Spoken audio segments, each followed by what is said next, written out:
BJP के लिए ये राज्य बनेगा चुनौती। 2019 में यहां नहीं खुला था खाता, जानिए क्या है इसकी वजह।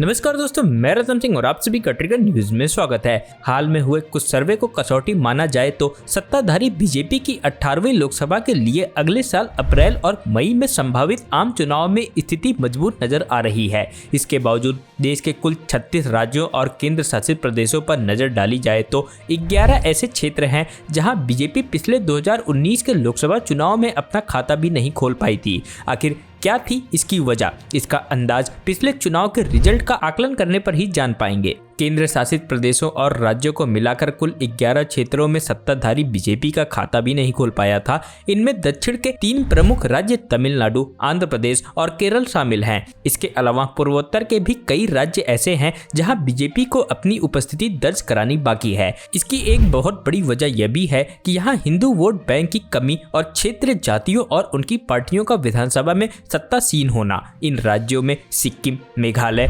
मिजोरम, नागालैंड के अलावा पुडुचेरी भी शामिल है। इनके अलावा केंद्र शासित प्रदेशों में लक्षद्वीप, अंडमान एंड निकोबार, दादर नगर हवेली में भी बीजेपी को अपने लिए वोट बैंक और सीट दोनों को जुटाना कड़ी चुनौती होगी। कहने को तो इन 8 जगह पर महज 9 लोकसभा सीटें ही हैं, लेकिन सत्ता संघर्ष में हर एक सीट का अपना महत्व होता है। कांग्रेस ने अंडमान निकोबार, पुडुचेरी और मेघालय में एक सीट जीतकर अपनी उपस्थिति दर्ज कराई है। कांग्रेस की जीत का यहाँ प्रमुख आधार आदिवासी जनजाति और क्रिश्चियन वोट माना जाता है।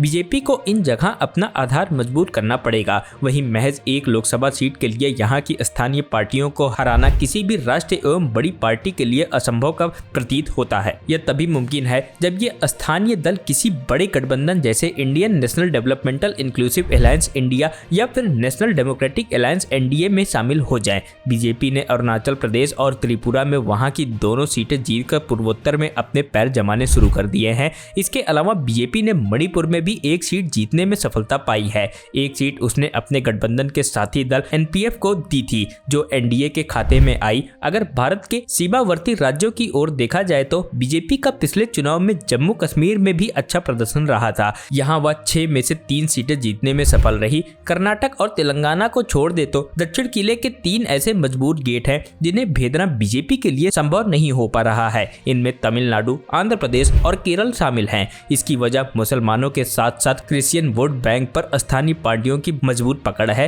हालिया सर्वे पर नजर डाली जाए तो तमिलनाडु में डीएमके के नेता एमके स्टालिन, आंध्र प्रदेश में वाईएसआरसीपी के जगन मोहन रेड्डी और केरल में कांग्रेस पार्टी फिर से कमाल करते दिख रही है। केरल में इन तीनों प्रदेशों की तुलना में सर्वाधिक मुस्लिम वोट करीब 30% तक है। यहाँ बीजेपी की सीधी टक्कर कांग्रेस से होती है, जिसका उसको फायदा मिलता है। इसके बावजूद बीजेपी को 2024 में यहाँ पर अपना खाता खुलता नजर आ रहा है। Bureau report, trigger news.